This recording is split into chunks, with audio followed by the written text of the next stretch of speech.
Assalamualaikum warahmatullahi wabarakatuh. Bismillahirrahmanirrahim. Alhamdulillahi rabbil alamin wal aqibatu lil muttaqin. Wala udwana illa 'alal zalimin. Wa asyhadu an la ilaha illallah wahdahu la syarika lah. Ilahul awwalin wal akhirin wa qayyumus samawati as-sab'i wal aradin. الفرد الصمد الذي لم يلد ولم يولد ولم يكن له كفوا أحد وأشهد أن محمدا عبده ورسوله وحبيبه وخليله الهادي إلى صراط مستقيم والداعي إلى دين قويم صلى الله عليه وعلى آله وأزواجه وذرياته وصحابته ومن تبعهم بإحسان إلى يوم الدين أما بعد. Ikhwatal iman rahimani wa rahimakumullah. Pagi ini insyaallah kita akan melanjutkan menelaah tafsir juz amma, tafsir surah Al-Humazah wa hiya makkiyah. Dan surah ini adalah makkiyah. Bismillahirrahmanirrahim. Wailul likulli humazatil lumazah alladzi jama'a malan wa 'addadah yahsabu anna malahu akhladah kalla layunbadhanna fil hutamah wa ma adraka mal hutamah narullahil muqadah allati tattali'u 'alal afidah innaha 'alaihim muqsadah fi 'amadin mumaddadah. Wailun ay wa'idun wa wabalun wa shiddatu 'adzab. Firman Allah tabaraka wa ta'ala, wailun yakni ancaman, wa wabalun bencana, wa syiddatu adzabin dan adab yang sangat keras. Ya. Ini wail itu penjelasannya seperti itu, sangat mengerikan. Nah, kalau di kebiasaan kiai-kiai di negeri kita ini mengartikan wail itu neraka wail. Ya. Diancamkan bagi siapa? Kalau kita perhatikan ada beberapa ayatnya. Fawailul lil musallin. Wailul lil mutaffifin. Wailul likulli humazatil lumazah. Ancaman yang sangat mengerikan ini dalam ayat ini diancamkan kepada likulli humazatil lumazah, bagi setiap pengumpat lagi pencela. Ya. Taib. Likulli humazatil lumazah alladhi yahmizun nasa bifi'lihi, yang mencela manusia dengan perbuatannya. Jadi kalau al-hamz itu mencela orang dengan perbuatan. Bahkan kadang-kadang perbuatan kecil gitu, cuman isyarat itu sudah bermuatan merendahkan dan menghina orang. Ya, ini yang dimaksud hamz, orang yang suka mencela orang, ya, dengan fi'ilnya, dengan perbuatannya. Ya. Wa yulmizuhum biqaulihi, dan mencela dengan ucapannya. Jadi bedanya al-hamz dengan lamz itu, kalau hamz itu meremehkan orang, merendahkan orang, menghina orang, mencela orang dengan perbuatan. Ya. Apa misalnya yang dalam kehidupan kita ini ada satu perbuatan, nah, yang itu maknanya adalah meremehkan orang. Fulan itu apa misalnya, nih, ya, atau gini. Atau kadang-kadang cuman mengernyitkan kening. Nah, fulan tuh datang tuh. Nah, Nih. Ya. Kemudian kalau ucapan sih lebih gampang menyontohkannya. Mencela orang dengan ucapan, mencaci maki orang dengan ucapan, menghina orang dengan ucapan, ya. Kalau orang yang tidak biasa menghina orang susah untuk mencontohkan. Tapi bagi orang yang biasa menghina orang itu enteng banget, dia lancar banget gitu ya. Ya. Nah, antum perhatikan, kira-kira perbuatan ini siapa yang melakukannya? Apakah orang mukmin terhadap sesama mukmin itu dibiarkan oleh Allah melakukan ini? Tidak mungkin. Ya, orang muslim sesama muslim itu bersaudara, diajarkan untuk melakukan semua hal yang mengakrabkan ukhuwah dan dilarang semua hal sekecil apapun yang bisa merenggangkan ukhuwah. Itu idealnya ya. Tapi kadang-kadang seorang muslim dengan saudaranya itu juga begitu tega, begitu mudah dia menghina, begitu mudah dia. Nah, kita bayangkan perbuatan ini ya, yang melakukan tentunya orang-orang kafir, orang munafik terhadap orang mukmin. Mereka cela, mereka hina karena agamanya. Naudzubillah ya, kalau kita ini sampai mencela orang lain, saudara kita karena agamanya, karena ketaatannya kepada Allah dan Rasulnya, ini bahaya.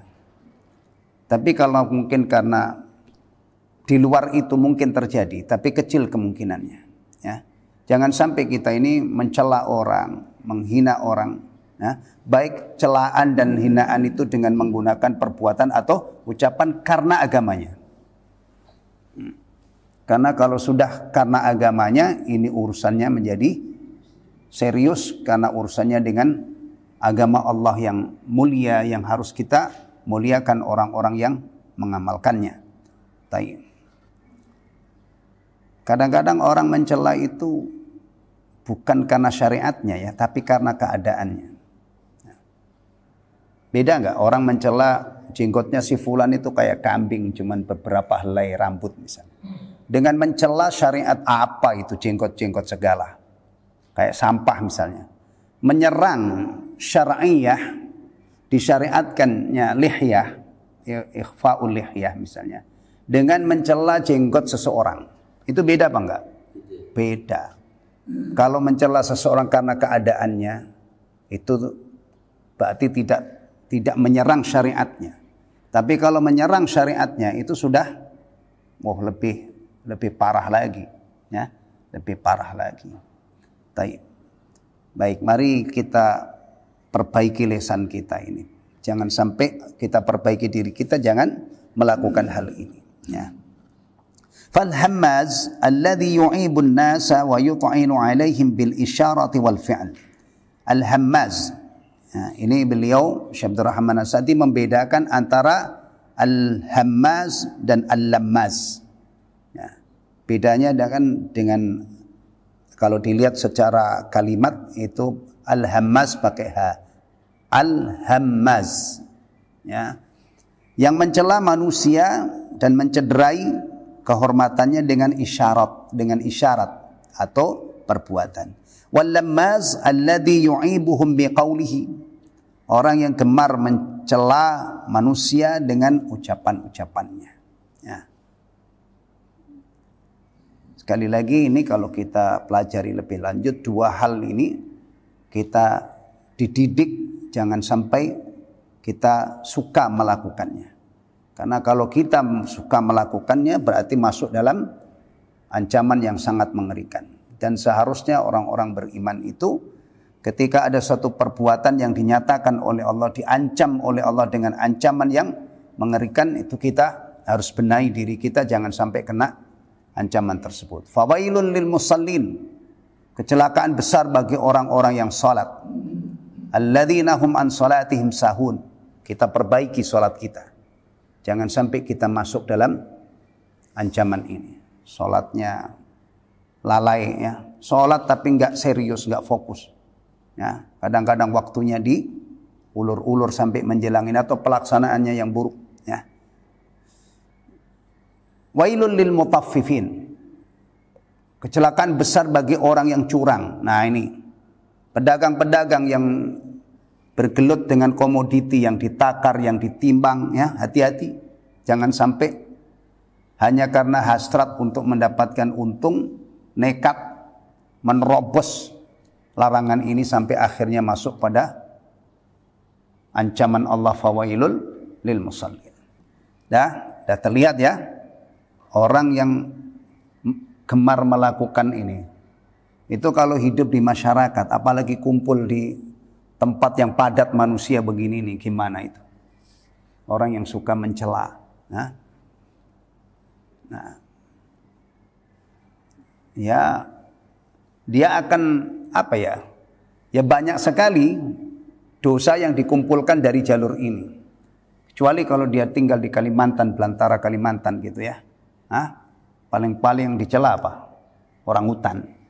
Nah kalau tinggal di tepi ini yang dicela kan orang, berarti dia naudzubillah, dia aktif melakukan perbuatan yang masuk dalam zona merah istilahnya ya, yang sangat berbahaya karena ancamannya begitu besar. Ditambah lagi, ini aslinya ini ya, kalau kita renungkan ini nggak mungkin orang mukmin. Ini orang biasanya yang suka mencela orang Islam itu munafik dan orang kafir. Ya, wa min sifati hadal hammaz wal lammas, dan di antara sifat orang yang gemar mencela, gemar mengumpat dan mencela, annahu la hamma lahu siwa jam'il mal, tidak ada obsesi baginya selain mengumpulkan harta. Untuk melihat tadi ini sifatnya udah buruk banget, ditambah lagi hidupnya di dunia ini obsesinya hanyalah mengumpulkan harta. Wa ta'didihi, dan menghitung-hitungnya. Wal ghibtati bihi, dan apa ghibtah itu sangat ingin untuk memilikinya. Untuk melihat ya, rakusnya itu luar biasa ya. Berawal dari tadi tujuan utamanya atau sesuatu yang paling penting, yang paling pokok itu mengumpulkan harta. Orang yang model begini ini antum lihat ya. Kira-kira orang yang model begini ini peduli halal dan haram apa enggak? Yang nomor satu itu yang penting dapat, yang penting bisa mengumpulkan. Orang-orang yang seperti ini kira-kira masih peduli dengan halal dan haram apa enggak? Ya enggak lah. Orang tujuannya yang penting duit. Kalau sudah nanti digenggam erat, dihitung-hitung, dihitung-hitung. Ya.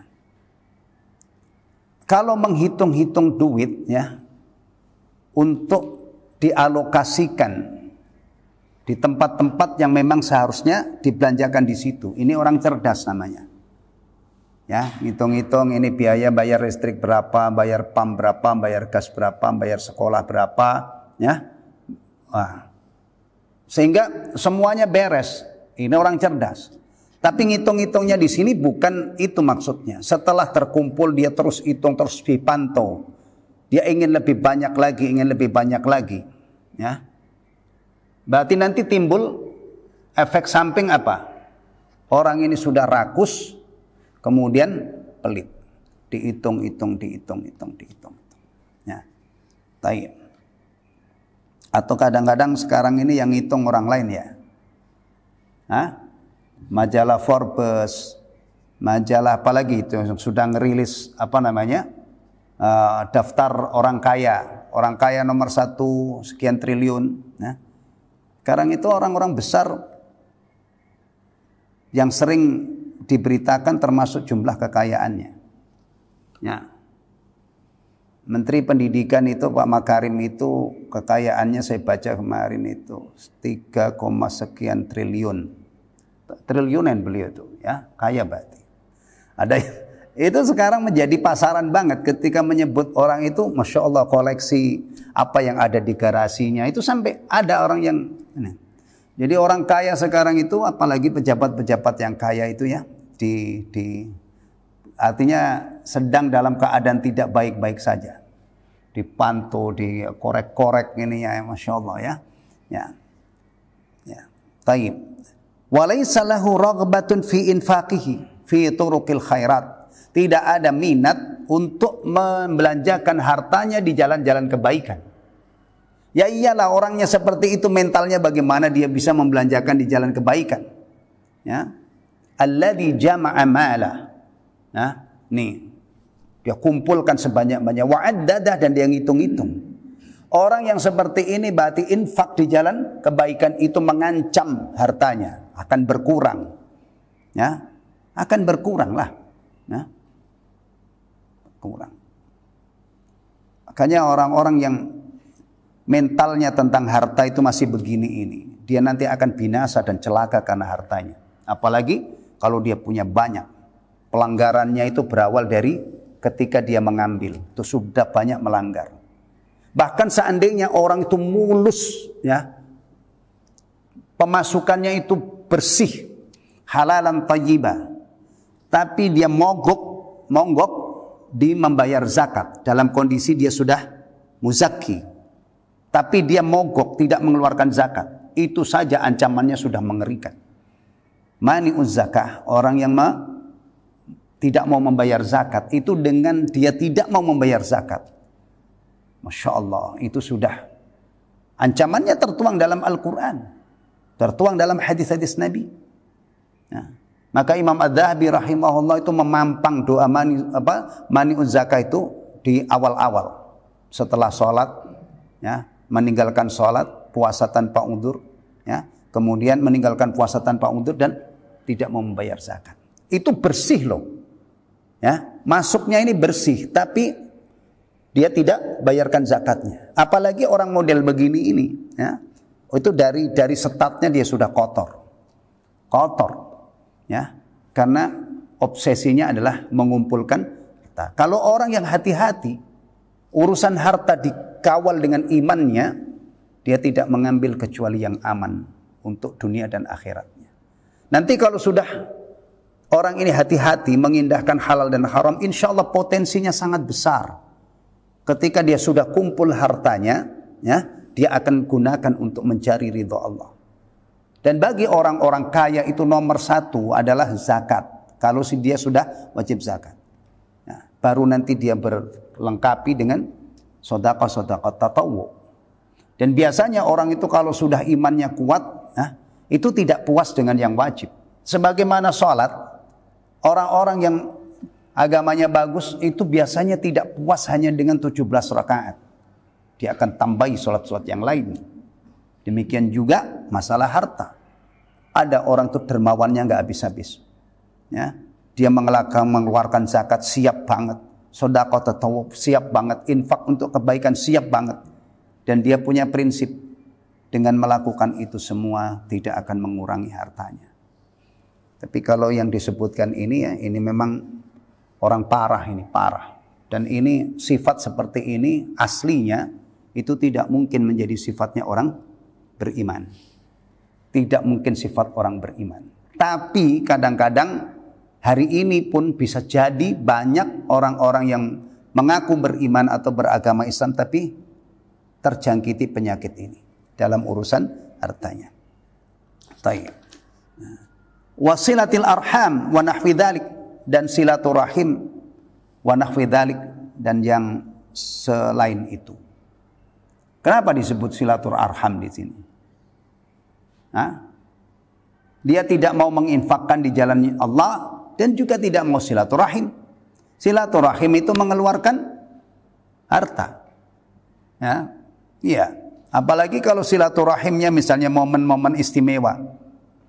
Di saat misalnya Idul Fitr, ya, tiket semua naik, darat, laut, udara naik semua kan? Nah, berarti pengeluarannya lebih besar lagi. Bahkan bisa jadi 2 kali lipat. Yang seharusnya bisa satu orang itu untuk bolak-balik itu. Artinya memang silaturahim itu membutuhkan biaya. Ya. Orang yang tadi, yang obsesinya mengumpulkan harta, ngitung-ngitung itu, Masya Allah. dia tidak berat atau bahkan tidak membelajarkan di jalan Allah. Ya, mungkin juga akhirnya dia tidak mau silaturahim karena kalkulasi dia terlalu mahal, mengurangi hartanya. Ya Allah, bahkan bisa jadi orang model begini untuk dimakan anak istrinya saja dia mikir. Duitnya banyak untuk menafkahi ini berat. Ya, berat. Masya Allah, antum bayangkan ya, orang itu kalau urusan harta dia tidak menyerap apa yang diajarkan dalam agama ini. Ya, sifat-sifat begini ini akan berkembang. Jadi tapi kalau dia itu menyerap ya ilmu tentang harta, ya, maka jadilah seperti Utsman bin Affan. Jadilah seperti Abdurrahman bin Auf. Masya Allah, sukses jadi orang kaya. Ya kan? Sukses jadi orang kaya. Dan kesuksesannya itu nggak tanggung-tanggung, sampai masuk dalam jajaran orang yang dijamin masuk surga. Padahal orang kaya. Yang umumnya hari ini itu maaf saja orang kaya itu rata-rata mainnya kotor. Nah, tapi Utsman berhasil radhiyallahu an Abdurrahman bin Auf dan sahabat-sahabat yang kaya yang lainnya berhasil meninggalkan keteladanan bagi umat Islam yang luar biasa. Ya. Yahsabu, dia mengira, atau yahsabu itu kadang-kadang artinya dia yakin. Ya. Keyakinan yang tidak benar. Keyakinan seseorang tapi ya keyakinannya itu batilah, tidak benar. Itu nilainya sama dengan dugaan, sangkaan, kiraan. Sama seperti firman Allah, za'amal ladzina kafaru an la yub'atsu. Za'ama, Allah ungkapkan dengan za'ama. Biasanya diterjemah orang-orang kafir itu mengira bahwa dia tidak akan sekali-kali tidak dibangkitkan. Bukan mengira. Kalau antum terjemah mengira, kalau perkiraan itu berarti yang ada ngambangnya, yang nggak mantep ya. Benar nggak? Lihat lanjutnya. Orang-orang kafir mengira bahwa sekali-kali dia tidak akan dibangkitkan. Berarti kan dia yakin betul bahwa tidak mungkin dia dibangkitkan. Tidak mungkin ada kehidupan setelah kematian. Itu kan yakinnya luar biasa kan? Taib. Tapi Allah ungkapkan za'ama. Padahal terjemahnya mestinya orang kafir itu yakin bahwa mereka sekali-kali tidak tapi keyakinan yang tidak punya dalil itu tidak punya kekuatan apa-apa. Makanya kekuatan suatu keyakinan atau akidah itu harus ada dalil. Barulah namanya akidah yang rasikhah, yang kuat. Maka ini diungkapkan za'ama. Mereka yakin, tapi Allah ceritakan dalam ayat ini za'ama. Sama dengan ayat ini, yahsabu, dia mengira. Maksudnya dia yakin gitu ya. Bijahlihi, karena kebodohannya. Berarti ini perkiraan yang sangat salah. Keyakinan yang sangat salah. Apa? Annama lahu akhladah, bahwa hartanya itu akan membuat dia kekal di dunia ini. Masya Allah. Ya. Hari ini juga ada orang-orang seperti ini. Urusan harta itu kalau tidak disinari dengan cahaya Al-Quran dan Sunnah, rata-rata ya pelitnya itu tetap lengket, rakusnya akan berkembang. Ya. Kemudian gambaran-gambaran yang mengerikan ya, akan muncul pada dirinya. Taib. Annama lahu, bahwasanya hartanya akhladahu akan membuatnya dia kekal fid dunya, di dunia. Wadzalika kana kadduhu wa sa'yuhu kulluhu fi tanmiyati malihi. Falidzalika, oleh karena itu, karena dia prinsipnya seperti ini ya, maka usahanya ya, jerih payahnya dan usahanya semuanya fokus fi tanmiyati malihi, dalam mengembangkan hartanya, alladzi yadhunnu annahu yunammi umrahu, yang dia yakin bahwa hartanya itu bisa mengembangkan umurnya ya. Orang-orang terpedaya, orang-orang tertipu itu sebenarnya banyak sekali. Mental-mental seperti ini, orang yang bayangin ya, orang sibuk dengan urusan harta, nggak pernah Jumatan, ya, nggak pernah membuka telinganya untuk mendengar masalah-masalah seperti ini yang terkait dengan harta, ya kan? Kemudian kisarannya adalah orang-orang yang sama jenisnya. Mereka berlomba-lomba dalam berbanyak-banyak harta, ya udah. Mulai dari bangun tidur sampai lelah, sampai capek, sampai tepar gitu ya bahasanya ya. Itu yang muter di di pikiran tuh di sini ya. Biasanya diungkapkan yang muter di batok kepalanya itu hanyalah harta. Masya Allah. Ya. Sekarang orang-orang kaya itu digelari sultan. Negara kita kan republik ya, nggak ada sultan ya, ketuanya Sultan Hamengkubuwono misalnya ya. Itu sekarang posisi sultan itu diduduki orang kaya. Iya, orang sekarang nyebut sultan. Ini RT berapa ini? 4. Kemarin 4 ya? Nah, mungkin di RT 4 sana Pak Nur Sultan RT 4 misalnya. Nanti jembatan 1 ada Sultan Bekasi ya. Iya, atau orang yang tinggal di suatu tempat misalnya. Pak siapa itu Saroni misalnya ya, itu disebut Sultan Priok. Nah, itu yang punya bis Rosalia Indah itu ya, yang punya bis double decker terbanyak itu disebut di berita itu Sultan Palor. Palor ya daerahnya ya. Nah, iya. Sultan, antum bayangkan karena sultan ini sekarang tidak ada di sistem demokrasi nggak ada. Sekarang tuh dialihkan ke orang-orang kaya, sultan. Ya. Masya Allah. Ya. Dan kehidupan para sultan itu memang dimanjakan, ya. Dimanjakan luar biasa. Ya.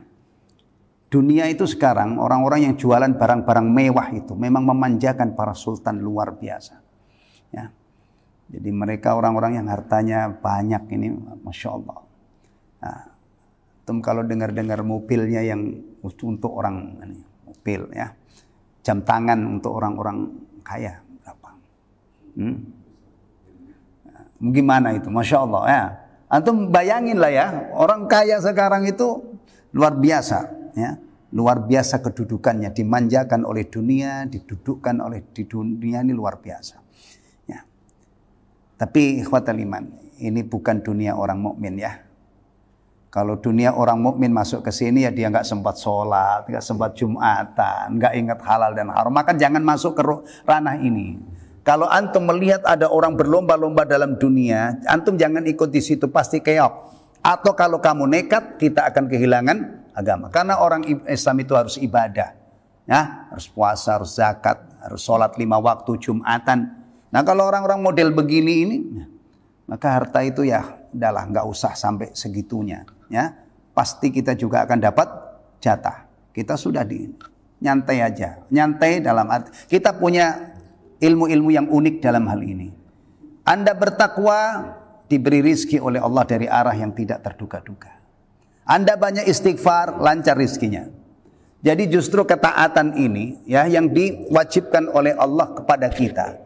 Itu ternyata di satu sisi dijanjikan oleh Allah sebagai salah satu sumber rizki, kemudahan rizki. Ya kan? La in syakartum la azidannakum. Masya Allah. Jadi jalur ilmunya orang mukmin itu ya, yang kaitannya dengan rizki. Banyak istighfar, memudahkan rizki. Ya kan? Takwa, mudahkan rizki. Apalagi? Silaturahim, apalagi melapangkan rizki. Tawakal.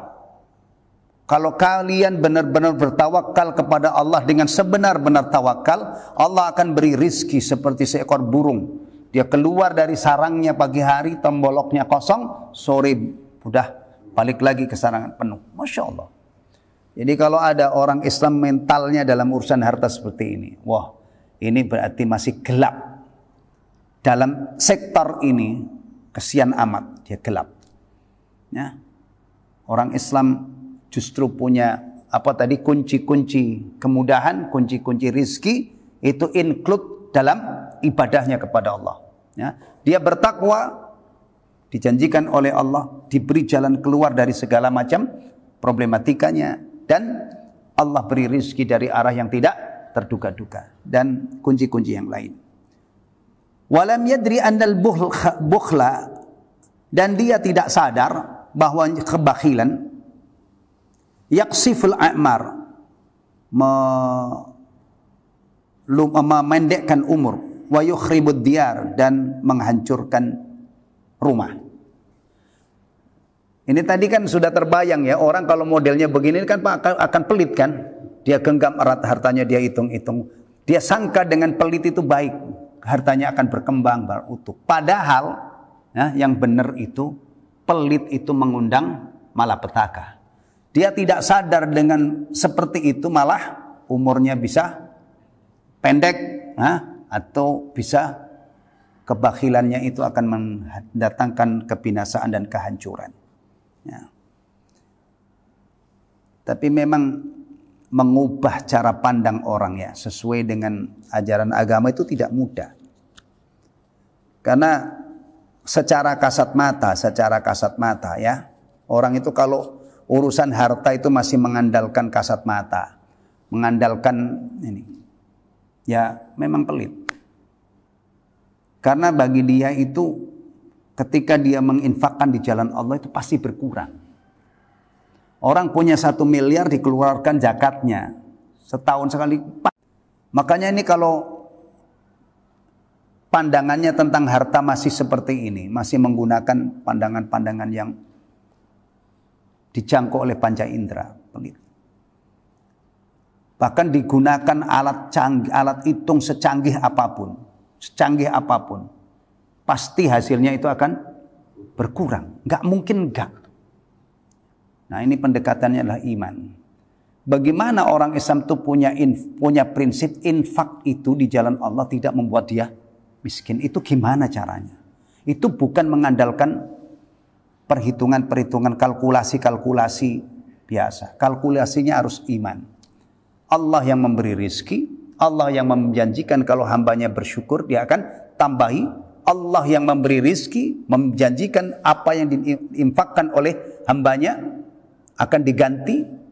Allah juga yang menghambarkan bahwa pagi-pagi itu ada malaikat yang berdoa, satu untuk orang yang dermawan, satu untuk orang bakhil. Ya. Juga dari jalur doa orang-orang yang menerima kebaikan, itu juga mungkin berpotensi menambah harta. Ada orang mengeluarkan zakat, dibagi kepada fukara. Fukaranya berdoa, semoga Allah Subhanahu Wa Taala berkahi harta bapak, semoga diganti. Bisa jadi dari jalur ini. Jadi untuk menemukan ya infak tidak mengurangi harta itu jalurnya dari jalur sini. Tapi kalau masih berkutat pakai kalkulasi ini, dihitung pakai mesin hitung yang canggih, 2,5%, tetap aja berkurang, ya kan? Kurang.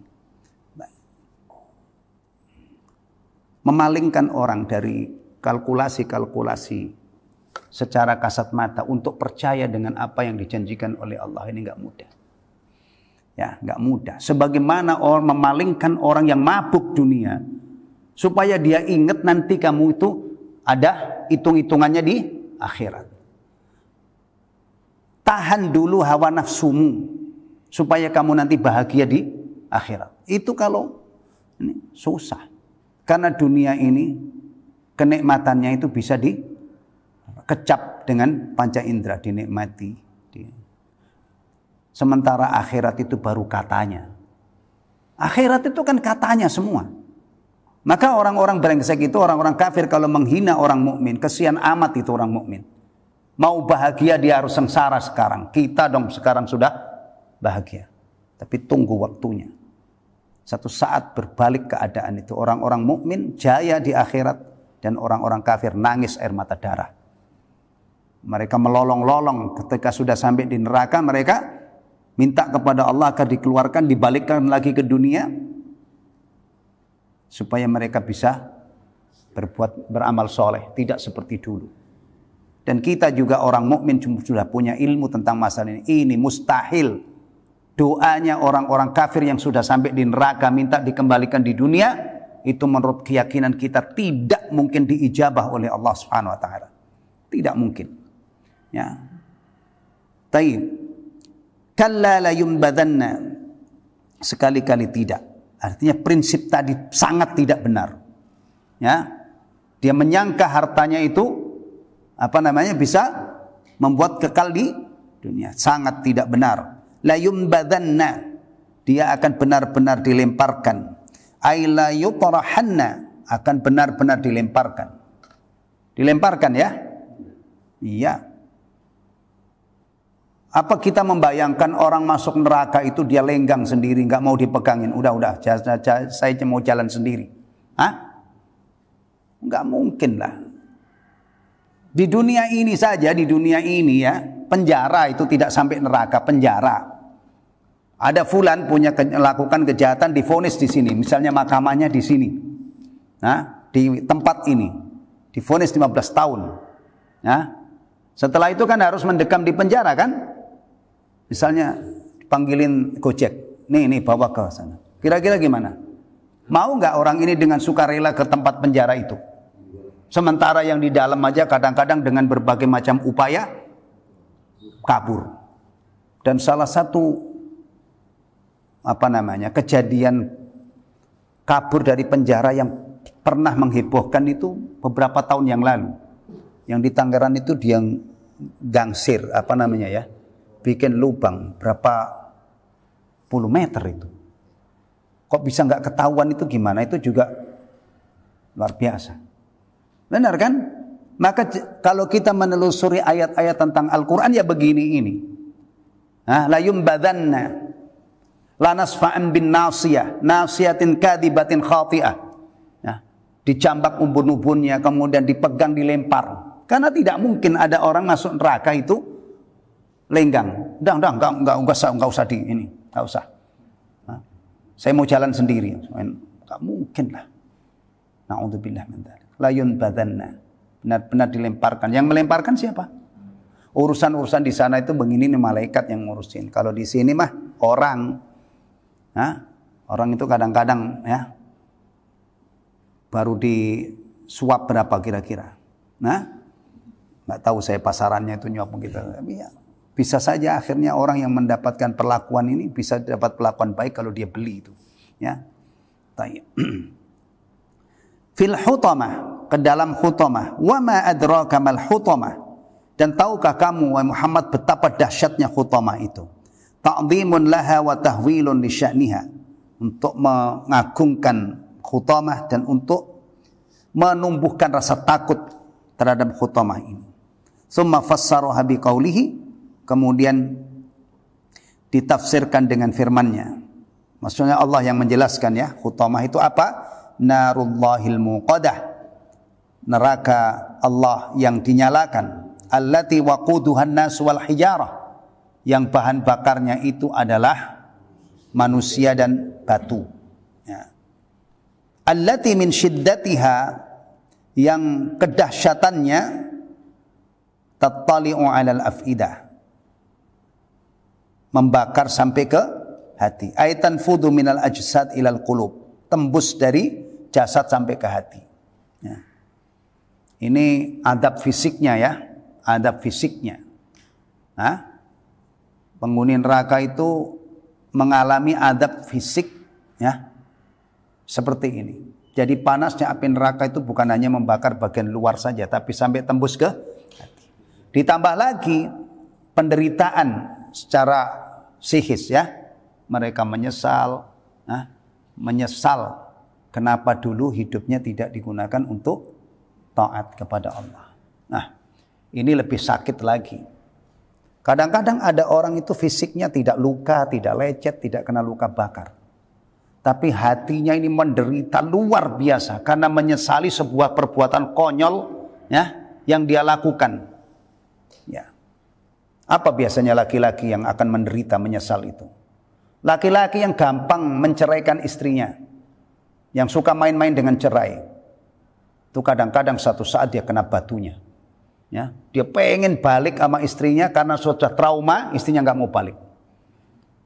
Kapok dia itu, nggak bisa tidur, menyesal atas perbuatannya ya, bisa jadi. Atau kadang-kadang ada orang melakukan sesuatu yang merusak masa depannya, ya. Misalnya orang melakukan kejahatan, akhirnya ini. Banyak kan begitu? Orang sedang kuliah kadang-kadang bunuh temennya atau melakukan ini ya kan? Atau sambil nyambi bandar narkoba misalnya, akhirnya berantakan itu semuanya. masa depannya berantakan, ya kan? Bisa jadi. Begini ini kan pasti menimbulkan penyesalan kan? Nah, kalau itu penyesalan di dunia bisa kita bayangkan, tapi penyesalan orang-orang kafir di akhirat sampai mengatakan ya laitani kuntu turaba. Duhai saya menjadi tanah saja. Ini diucapkan kata para ulama ketika melihat hewan itu nanti setelah diadili oleh Allah dikembalikan ke aslinya jadi tanah. Maka orang kafir yang melihat itu sampai mengandai-andai ya laitani kuntu turaba. Padahal hidupnya dulu itu sombongnya luar biasa. Berakhir dengan penyesalan yang amat dalam. Itu menyiksa banget, ya. Tidak nyaman banget, ditambah siksaan fisik. Yaitu, ini pun kalau kita gabungkan dengan ayat-ayat yang lain, setiap kulitnya itu hangus, diganti oleh Allah Subhanahu Wa Taala dengan kulit yang lain. Ya, ini yang hilang ya, sehingga kita itu liar banget. Ya, yang hilang dari kaum muslimin itu adalah ilmu tentang surga dan neraka. Ya, rata-rata itu tidak didalami, rata-rata itu tidak diseriusin, hanya sekilas-sekilas. Maka jangan heran di negeri kita ini ada orang ya, tuh sampai berani menantang neraka. Biarin kita masuk neraka. Nah, kita mau ngadain konser di sana. Nah, itu pernah dan ada daftar artis-artis yang nantang neraka itu ada. Ada. Antum cari di Google nanti kalau nggak percaya. Artis itu orang Indonesia bukan orang luar. Nah, ya saking bodohnya, saking tidak sempatnya dia merenungkan masalah neraka. Neraka itu sumber informasinya Al-Quran dan Sunnah. Sekarang orang Islam yang mempelajari Al-Quran dan Sunnah, wabil khusus bab sifatun nar, siapa? Ya. Di Masjid Al-Falah itu, jembatan Blue Safir. Ya. Itu sekarang baru kemarin saya mulai membahas sifatul jannah. Pengembangan dari kitab Tauhid jilid 2, kita kan sudah selesai 3 jilid ya. Alhamdulillah. Itu pembahasan tentang iman kepada hari akhir. Itu diakhiri dengan bab syafaat. Tidak ada pembahasan tentang surga dan neraka. Padahal biasanya ulama kalau membahas iman kepada hari akhir, materi surga dan neraka itu bagian pokok. Ya, kalau Syekh Ibnu Utsaimin menjelaskan iman kepada hari akhir itu meliputi al-iman bil ba'ts. Beriman tentang adanya hari kebangkitan. Kemudian bil hisab wal jaza. Kemudian surga dan neraka. Itu bagian pokok. Tapi di kitab Tauhid 3 jilid yang kita kaji dulu itu, iman kepada hari akhir, pembahasan terakhir tentang syafaat. Jadi tidak lengkap menurut saya. Saya lengkapi dengan itu dari kitab yang lain. Ada pembahasan tentang sifatul jannah wa sifatun nar. Ya. Nih di sini ilmu tentang neraka yang kita ambil, yang kita dapat dari surah ini, bahwa ya, panasnya api neraka itu tembus sampai ke hati. Ya. Biasanya kan antum kalau beli sate dikipas-kipas gitu. Ya. Itu kan kalau bakarnya nggak ini, nggak lama itu ya. Itu yang matang cuman luarnya aja kan. Nah, tapi ada sate yang tusuknya itu pakai besi. Jeruji apa itu? Jeruji sepeda apa jeruji payung saya tahu. Ya. Oh, itu top karena ketika ini kan besinya itu panas kan, jadi matang dari dalamnya juga. Gambarannya seperti itu. Ya. Antum yang suka makan sate. Nah, Masya Allah. Jadi nih ya. Ini mengingatkan juga kita ya kepada penjelasan Rasulullah, api yang dimanfaatkan oleh manusia di muka bumi ini dalam kehidupan dunia ini hanya satu bagian dari 70 bagian dari api neraka. Berarti api neraka itu panasnya berlipat-lipat ganda. Tapi di sisi yang lain, rahmat Allah untuk orang-orang yang beriman di akhirat, itu berapa bagian yang disediakan oleh Allah, yang disimpan oleh Allah untuk orang-orang beriman? 99. Satu bagiannya dikucurkan di dunia ini semenjak ada kehidupan awal dulu sampai akhir nanti. Itu cuma satu bagian. Allah menurunkan Al-Quran, bagian dari rahmat ini. Allah mengutus para nabi, bagian dari rahmat ini. Ibu-ibu Masya Allah ya pada tidak bosan-bosan hamil, selalu siap merawat anaknya, mengandung, melahirkan, merawat, itu juga bagian dari ini. Antum-antum yang dulu Masya Allah bela-belain gerentak-gerentak lah, masuk angin, lelah, nyari nafkah, itu bagian dari rahmat ini. 99-nya itu disimpan. Maka kalau kita bandingkan, tidak sama antara penghuni neraka dengan penghuni surga. Enggak sama. Enggak mungkin bisa diungkapkan dengan kata-kata. Sepandai-pandainya orang menguntai kata-kata, sehebatnya seorang menjadi pujangga, tidak mungkin bisa menggambarkan secara akurat dengan kata-kata perbedaan antara penghuni surga dengan penghuni neraka. Orang Islam itu punya ilmu sedahsyat ini, sumbernya dari Al-Quran. Kalau orang lain ada yang tidak percaya adanya Allah, ateis, bayangin ya kan? Masya Allah, ateis hidup di dunia ini. Dunia ini menurut mereka itu nggak ada yang berkuasa, tidak ada yang menciptakan. Sementara kita yakin, kita punya ilmu yang menciptakan dunia. Rabbul Alamin, dialah yang punya hak untuk disembah. Sehingga hidup kita itu muter-muter untuk mewujudkan ini. Kian kemari kita dalam rangka mewujudkan penghambaan kepada Allah. Karena kita punya poros, ya, la ilaha illallah. Ya, bahkan kadang-kadang sampai urusan yang mubah-mubah kita masukkan ke ranah ibadah. Olahraga, dan saya sehat. Nanti kalau sehat muaranya untuk memaksimalkan ibadah. Karena orang sehat, orang Islam itu ternyata bisa maksimal ibadah kalau sehat. Sholat berjamaah untuk yang sehat, Jumatan sehat, puasa sehat, haji juga sehat. Atau sekarang yang sakit parah, badannya penuh selang juga diberangkatkan? Enggak lah. Tapi kalau di kursi roda, iya ya. Masih. Tapi itu sehat, cuman sudah sepuh itu. Ada itu, kemarin saya baca beritanya dari Jawa Timur, Jombang atau mana itu? 100?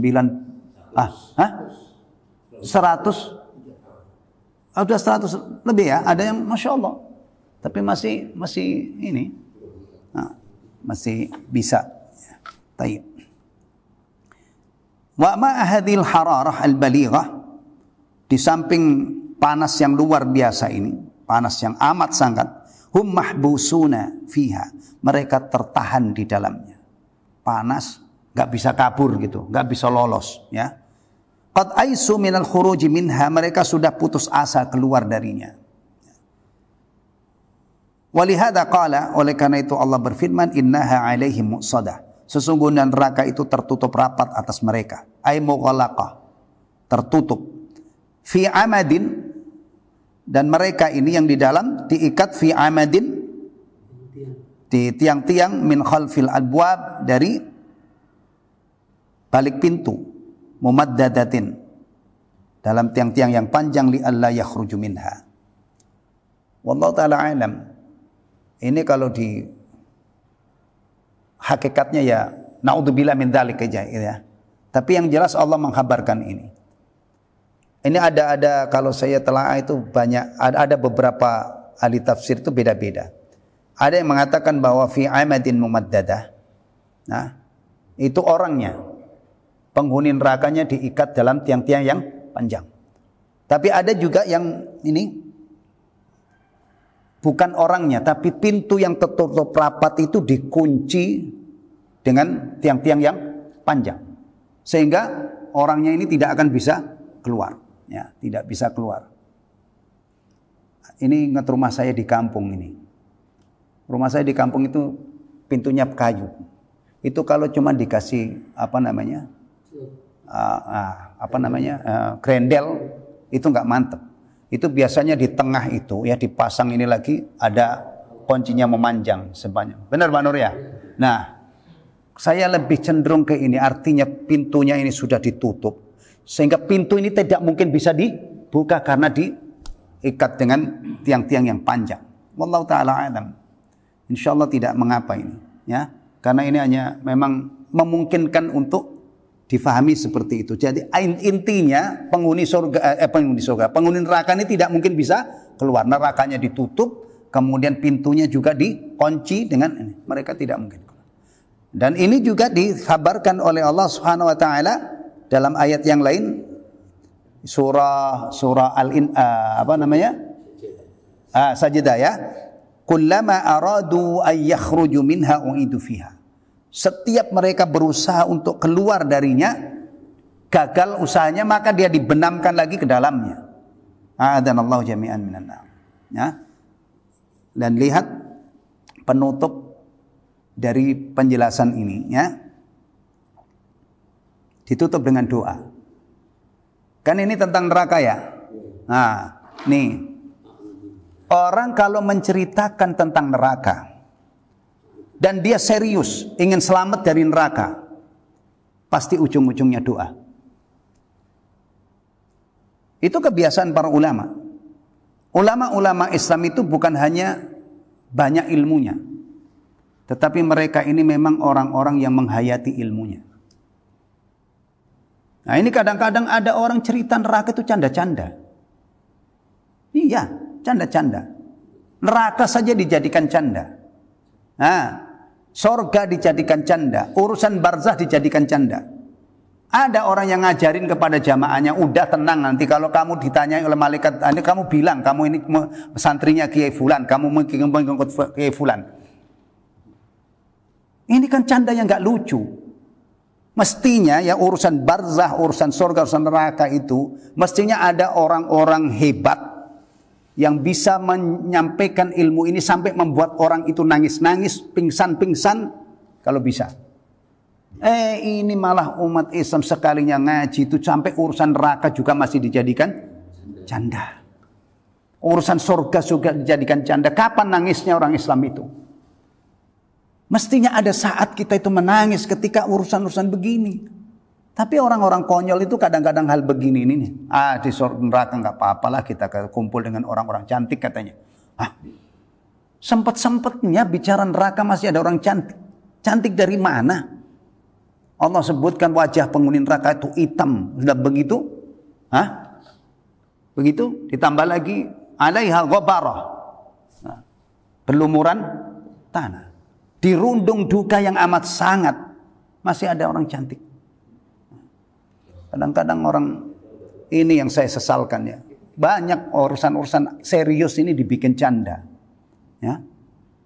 Ini yang kadang-kadang apa ya? Ya usaha-usaha untuk membimbing kaum muslim itu kadang-kadang mentah. Ya, mentah. Bahkan kadang-kadang yang lebih dominan itu lucunya gitu gimana gitu ya. Ini lihat nih, ini teladani. Syekh Abdul Rahman As-Sa'di rahimahullah habis menjelaskan ayat terakhir kan tentang neraka ya.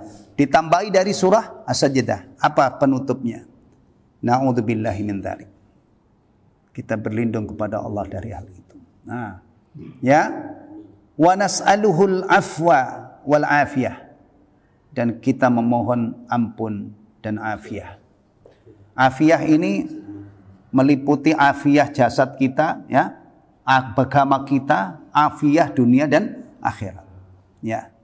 Kalau afiyah di dunia ini ya kita pengen bebas dari segala penyakit, ya kan? Kalau afiyah di akhirat tentunya yang paling istimewa adalah selamat dari api neraka. Ya. Nah ini kita sedang taklim ya.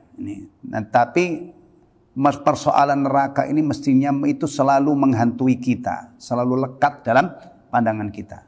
Maka perbanyak doa. Ya, bahwa kita ini serius benar-benar pengen masuk surga, pengen terhindar dari api neraka. Apa? Semisal doa Rabbana atina fid dunya hasanah wa fil akhirati hasanah wa qina adzabannar. Dan Rasulullah menyontohkan doa ini sering dibaca oleh beliau. Atau doa yang diajarkan oleh beliau yang memang fokus untuk dua hal ini. Allahumma inna nas'alukal jannah wa na'udzubika minan nar. Allahumma inna nas'alukal jannah wa na'udzubika minan nar. Allahumma inna nas'alukal jannah wa na'udzubika minan nar. Ya, ini dan ada yang lain. Allahumma inna nas'aluka ridhaka wal jannah wa na'udzubika min sakhatika wan nar. Ini kita ngajinya di sini, tapi mestinya ya idealnya itu kita nanti kalau keluar itu ya surga neraka akhirat mati kematian itu terus membayangi kita. Ya. Ya. Tapi insya Allah sih masih doyan sarapan juga ya. Iya. Kan Antum ya kalau begini ini kayaknya kita nggak minat sarapan, tapi nanti kalau pulang insya Allah nambah sarapannya. Kan memang begitu dari dulu. Sahabat itu dulu aja begitu.